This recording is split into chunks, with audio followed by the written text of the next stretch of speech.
सल्लि अला मुहम्मदिन व आलि मुहम्मद।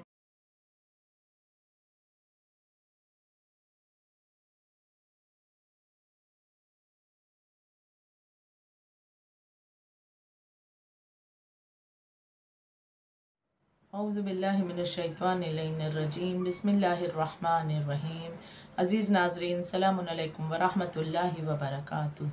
खुदावंद आलम कुरान मजीद अपनी बाअज़मत मोजिज़नुमा किताब में इरशाद फरमाता है सूरह शूरा की आयत नंबर 23 में कि कुल ला अस्अलुकुम अलैहि अजरन इल्लल मवद्दता फ़िल क़ुरबा। आय मवद्दत जिसे हम जानते हैं, इसके मफ़हूम से वाक़फ़ियत रखते हैं कि परवरदिगार आलम ने इस आयत मुबारक में रसूलुल्लाह को मुखातिब करके फ़रमाया कि रसूल कह दीजिए इन लोगों से कि आप अजर रिसालत नहीं चाहते कुछ सिवाय इसके कि आपके क़राबतदारों से मोहब्बत की जाए, यानी आपके अहले बैत से मोहब्बत की जाए। बेशक अजर रिसालत मोहब्बत अहले बैत है, क़राबतदारों से रसूल खुदा की मोहब्बत करना है, और ये मोहब्बत उनकी ज़िंदगी में भी उनसे मोहब्बत करना और उनकी ज़िंदगी के बाद यानी उनकी वफ़ात या शहादत के बाद भी उनसे मोहब्बत को अपने ज़ाहिर करना है। मोहब्बत का एक तरीक़ा एहतराम भी होता है, और एहतराम इस मानिंद इस तरह से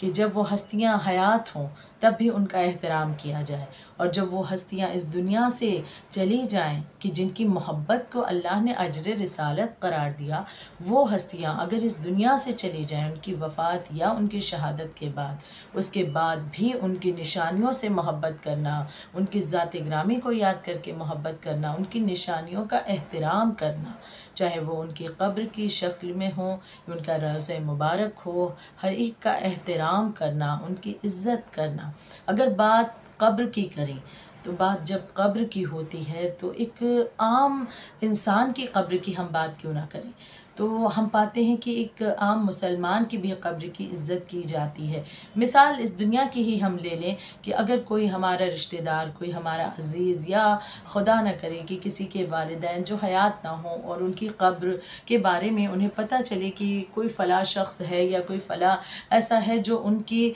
अज़ीज़ की या उनके क़राबतदारों की या उनके वालिदैन के कब्र को की तौहीन कर रहा है या उसे अज़ियत पहुँचा रहा है या उसे गिराने की कोशिश कर रहा है, तो यकीनन वो इंसान इस बात पर चुप नहीं बैठ सकता, बल्कि यहाँ पर उसकी गैरत उसे कहेगी कि उठो और जा कर के उनकी कब्रों की हिफाजत करो। और अगर कब्र को गिराया जा चुका है तो जिसने ये फ़ेल अंजाम दिया है उसे वो सज़ा भी देना चाहेगा, इस बात की मज़म्मत भी करेगा और फिर से वहाँ पर कब्र भी तामीर करेगा। अगर एक आम मुसलमान की कब्र के लिए इस कदर सोच सकता है तो वो अज़ीम हस्तियाँ कि जिसे परवरदिगार आलम ने मासूम बना कर भेजा, जिनकी मोहब्बत को अजर रिसालत करार दिया, जिनकी मोहब्बत को वाजिब करार दिया कि बंदा तमाम अमल करता चला जाए, आमाल का ज़ख़ीरा लेकर पहुँचे, लेकिन अगर इनकी मोहब्बत नहीं है तो तमाम तर आमाल खुदा रद्द कर देगा। तो वो अज़ीम हस्तियाँ, उनकी कब्र, उनका रोज़ा, उनकी मज़ार किस कदर मुक़द्दस होगी, किस कदर उसका एहतराम करना चाहिए, ये बताने की ज़रूरत नहीं है। हर एक उम्मती इस बात से वाक़फ़ियत रखता है, लेकिन अफ़सोस होता है ये सोच करके कि वो कैसे उम्मती या वो कैसे मुसलमान थे कि जिन्होंने इस बात का पास ना रखा, ख़याल ना रखा। और 8 शव्वाल कि वो तारीख़ कि जिसे हम तारीख़ के पन्नों में काला दिन कह सकते हैं, कि एक ऐसा काला दिन कि जब 8 शव्वाल को, यानी अगर हम देखें तारीख़ में तो 21 अप्रैल सन 1926 1926 21 अप्रैल को जन्नतुल बक़ी में बुलडोज़र उन मुक़द्दस मकामात पर, उन क़ब्रों पर, उन रोज़ों पर चढ़ाया गया कि उन्हें मिस्मार किया गया कि जो मुक़द्दस ज़ाते ग्रामी थी और जिनका रोज़ा भी मुक़द्दस था। वो कौन सी रोज़े थी, वो कौन सी क़ब्रें थीं। हम जन्नतुल बक़ी की अगर तारीख़ देखें, पहले ये जानने की कोशिश करें कि ये जन्नतुल बक़ी का कब्रिस्तान कितना इसे मुक़द्दस अल्लाह ने बनाया है कि इसमें बड़ी मुक़द्दस हस्तियाँ दफन हैं। जन्नतुल बक़ी मदीने का सबसे पुराना मुसलमानों का कब्रिस्तान है, और ये वही कब्रिस्तान है कि जिसके बारे में ख़ुद रसूल खुदा सल्लल्लाहु अलैहि वसल्लम ने फ़रमाया था कि ये जन्नतुल बकी जो कि मुझे बहुत अज़ीज़ है, मुझे बहुत पसंद है, ये कब्रिस्तान के जहाँ ख़ुद रसूलुल्लाह रात के वक्त जाते थे और वहाँ जा कर के वहाँ पर दफन जो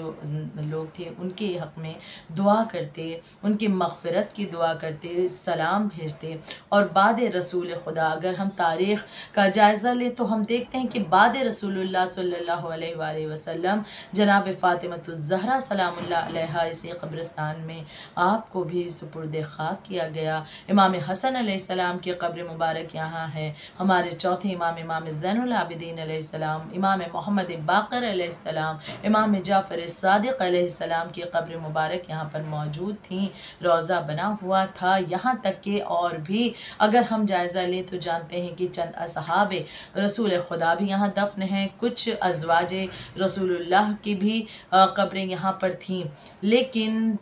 वो एक मरहला कि वो कैसा मुसलमान था कि जो ख़ुद को मुसलमान कहता था और उसके बावजूद भी उसने ये हुक्म सादिर कर दिया कि इन कब्रों पर रोज़े जो हैं उन्हें गिरा दिया जाए, कब्रों को वीरान कर दिया जाए, बुलडोज़र चलाया जाए। एक अफ़सोस होता है कि मुसलमान ख़ुद को कहे, कलमा पढ़े और उसके बावजूद भी इस तरह का अमल, क्या ये बात उसकी निगाहों से नहीं गुज़री कि मोहब्बत अहले बैत जो है वही अज्र रिसालत है। बेशक वो कब्रें जो आज सुनी हैं, वो जन्नतुल बकी का कब्रिस्तान के जहाँ पर इन मुक़द्दस मकामात को हम देखें तो वहाँ रोज़े तामीर नहीं हैं, बल्कि धूप में वो कब्रें मौजूद हैं। आज भी वहाँ ज़ायरीन को इजाज़त इस तरह से नहीं है कि वो जा कर के दिल खोल कर ज़ियारत कर सकें, बल्कि बड़ी सख्तियाँ हैं, बड़ी पाबंदियाँ हैं। और ये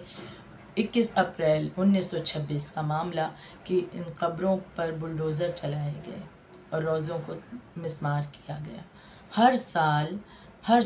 8 शव्वाल जब आती है तो इस दर्दनाक दिन को हर मुसलमान याद करता है, और ख़ास कर बिलखुसूस वो मुसलमान कि जिनके ज़मीर ज़िंदा हैं, वो मुसलमान जो अपने रसूल अरबी से मोहब्बत करता है, वो मुसलमान जिसे ये ख़याल है अज्र रिसालत क्या है अदा करना, वो मुसलमान कि जिसे रसूलुल्लाह की बेटी से, उनकी आल औलाद से मोहब्बत है, जिससे उनके असहाब से मोहब्बत है, उन मुक़द्दस हस्तियों से मोहब्बत है, वो ज़रूर 8 शव्वाल को याद करता है। हो सकता है कि शायद कुछ मुसलमान इसके बारे में ना जानते हों, लेकिन ज़रूरत है कि इस बात को आम किया जाए, इसे लोगों तक पहुंचाया जाए कि 8 शव्वाल को हुआ क्या था। 1926 की 8 शव्वाल जब आई तो उस वक्त क्या जुल्म ढाया गया। ये मसला किसी सुन्नी का नहीं, ये शिया का नहीं, बल्कि ये पूरी उम्मत मुस्लिमा का मसला है, और ये हर पूरे उम्मती को, एक एक फ़र्द को मिलकर इसके लिए आवाज़ उठानी होगी। यूँ तो हम देखें 96 ईयर्स हो चुके हैं, 96 साल इस हादसे को गुजर चुके हैं। हर साल इसके लिए एहतजाज दुनिया के बहुत से मुल्कों में किया जाता है, लेकिन आज तक के वहाँ रोज़ा तामीर नहीं हुआ। लेकिन हर मुसलमान अपना एहतजाज दर्ज कराता रहेगा। आज सोशल मीडिया के ज़रिए एक बेहतरीन प्लेटफॉर्म हमें मिला कि हम इस बात को लोगों तक पहुँचा सकते हैं, उन मुसलमानों तक पहुँचा सकते हैं कि जो शायद आज भी नावाकिफ़ हैं इस हादसे के बारे में। और जब उन्हें भी पता चलेगा कि उनके रसूल की आल औलाद के साथ, उनके रसूल के असहाब के साथ, उनके रसूल की अज़वाज की कब्रों को किस तरह से मिस्मार किया गया और इजाज़त नहीं है कि वहाँ पर रोज़ा तामीर हो, तो वो भी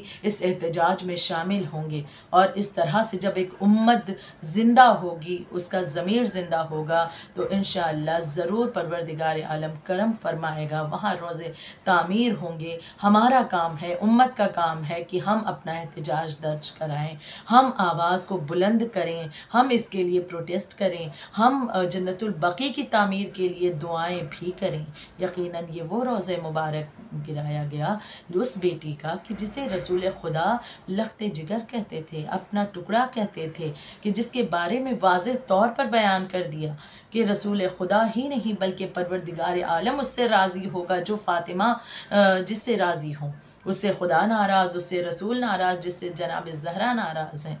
तो बेशक आज हमें इन क़ब्रों की, इन मुक़द्दस हस्तियों के रोज़े मुबारक के लिए हमें एहतजाज करना है, हमें कोशिशें करनी है, जन्नतुल बक़ी की तामीर के लिए दुआ भी करना है, अपने वक्त के इमाम की खिदमत में भी हमें दुआ करना है कि खुदाया हमारे वक्त के इमाम का जल्द ज़हूर भी फरमा दे। और वक्त के इमाम हम आपकी बारगाह में भी दुआ करते हैं कि या मौला जल्द अज जल्द जन्नतुल बक़ी में तमाम रोज़ों की तामीर हो जाए, मौला उन रोज़ों की तमाम मुसलमानों की ज़ियारत मैसर हो जाए, और वो हुकूमत या वो दुश्मन या वो लोग जो आज भी इन रोज़ों की तामीर में रुकावटें डाल रहे हैं, खुदा उनकी तमाम चालों को नाकाम कर दे। इसी दुआ के साथ बेशक परवरदिगार आलम की बारगाह में हमेशा हमें इस मामले में आगे बढ़ते रहना चाहिए, कोशिश करते रहना चाहिए, क्योंकि बेशक यही कोशिशें हैं जो कि हमारी निजात का ज़रिया है, हमारी मोहब्बत की निशानी है। रब्बना तक़ब्बल मिन्ना इन्नका अंतस समीउल